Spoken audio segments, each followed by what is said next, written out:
Yes, people, what's going on? Welcome back to United View. Welcome to the road trip for our game against Spurs today at the Tottenham Hotspur Stadium. Yes. Now, you're probably thinking, what's Flex doing at TalkSport Towers? Why is he there? What's going on? I've recorded this the day before. Yeah, the night before, just before my show on TalkSport Thanks Football. It's Friday, I'm hosting there. But I thought, you know what? I want to get my thoughts in early because I need to put this video up nice and early because Owen's going to be live from really early as well. And I want to get my thoughts across there. The big news, though, that I saw at the time of recording is that Kobbie has not travelled. Neither has Lisandro Martinez, which I think Lisandro Martinez not travelling is pretty routine. He's only just got back to first team training after an awfully long time out of his knee injury. But with Kobbie at the time of recording, I don't know exactly why. That might have come to light by the morning when you guys are getting this video. But interesting that all the talk about Amorim sort of saying he deserves to play. And, you know, you saw the Trinity that we had talking about what the future looks like for Kobbie, and he's been highly discussed, hasn't he? He's been highly discussed because it's a situation that isn't going away anytime soon, unfortunately. But it looks like he hasn't travelled, so we don't know if that's a long-term injury or a short-term injury. Hasn't been getting much minutes, but just as he was the talk of the town with the manager saying he deserves to play, it looks like he could have picked up a knock. It could be illness, it could be something family related, I don't know, but I think that will probably be the big news for this one. In terms of this game, bro, I'm sick of the sight of Spurs. Honestly, like I'm sick of the sight of Tottenham Hotspur. Like, to say we owe them is like an understatement. And I look at them, and at home, listen, they're not being great. You know, there's talks of they can't create. The fans are onto them, and it can change very, very quickly. Do you know what I'm saying? It can change very, very quickly. Now, they won 4-0 against Copenhagen. Yes, Van der Ven running the length of the field, and I get that. But at Chelsea, which was the game against Chelsea, which was their last game at home, was shocking. You know, knocked out of the Carabao Cup as well by Newcastle United. Like, it has been a mixed bag. We're on the same points as them, really. So I think this is actually a real interesting test to where both teams are at, really, because they've kind of faltered a little bit by when you look at the points. Both teams are probably where they want to be with not much points in it to the teams above. That's how the league format is right now. One win can just propel you 3 to 5 places, and one loss can, do you know what I'm saying, catapult you downwards by 3 to 5 places, maybe even more depending on what's going on.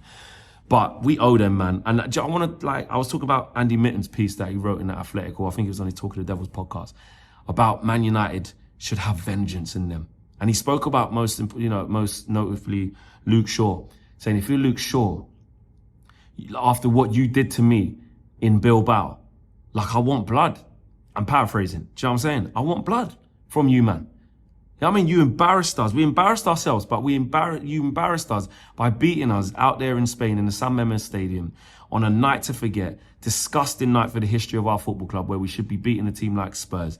And we put in that type of performance. And some of the things that were said after that game about, and Luke Shaw is a good reference point because he was one of the ones that was like, we have to ask ourselves if we're good enough to play for this club. Do you know what I mean? It's a real low point. And I was there in the summer speaking to people like Luke Shaw, you know, when he was speaking to us in media huddles, saying how different it is and stuff. Well, these are the games you go and show it. Because actually, I didn't really take that into consideration until I read Andy Mitten's piece. It's so true.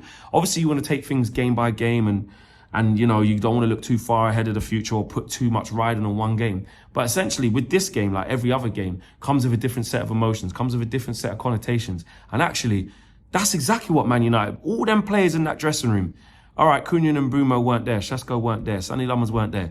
But the rest of them who were there, you man should be looking to pack them up properly. Do you know what I'm saying? And look, I have said that no type of win can really avenge that defeat in one, because it's a cup final. It's ingrained in history. This is, you know, a regular game in a 38-game season. I get that. But it's the very next time we're seeing them after what they did or after what we allowed to happen to ourselves. I want to see that reaction. I'm not saying I want to see cards flying about the place and, you know what I mean, being irresponsible, but I do want to see them with a little bit of a point to prove. Do you know what I'm saying? They owe it to us, the fans, as well. Not just against them, not just against Spurs in Bilbao, but against Spurs flipping for the past, 4 games, home or away. We've put in some disgustingly embarrassing, shocking, laughable performances against Spurs over the last couple of years.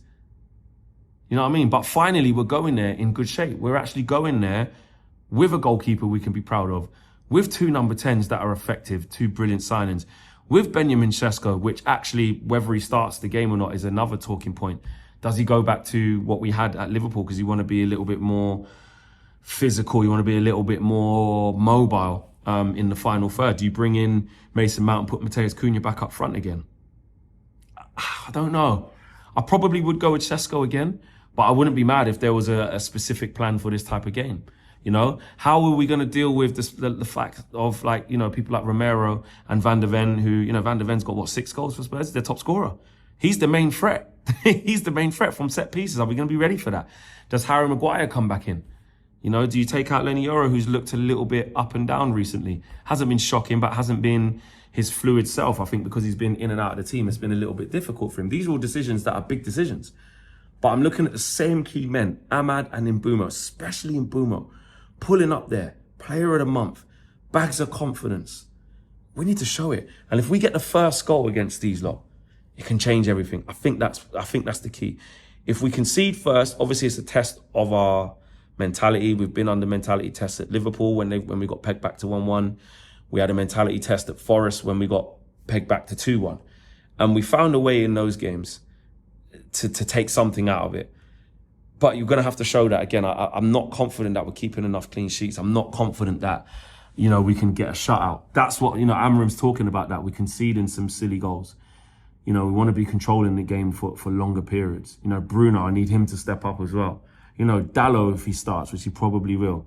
Can't see it being Mazraoui and Dallo on the bench. But if it probably will be Dallo. Like, he's got to step up. Like, what's he been doing? Does he bring in Dorgu on the left wing and go with a little bit more pace and power? They're probably going to have Udogie on the left. I think Spence probably dropped to the bench. Porro right back. Bentancur and Paulinho. You know, Xavi Simons out on the left maybe. Who they've been playing in the 10? I haven't even really paid attention to Spurs that often. I don't even know. Probably Richarlison up front, or Kolo Muani up front.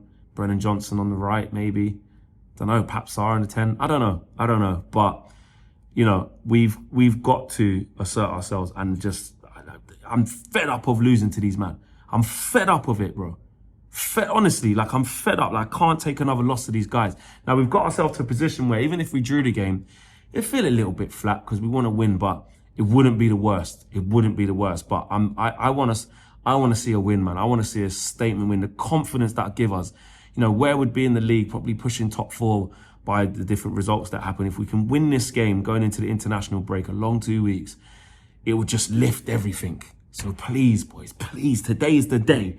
I'm still sticking with a 2-1 Man United win. Mbeumo to score alongside Sesko. I'm just going to go with it, man. I've got to be positive. I'm going to be at the game. Smash a like on the video. Subscribe to the channel if you are new, guys. Please, man. Please, please.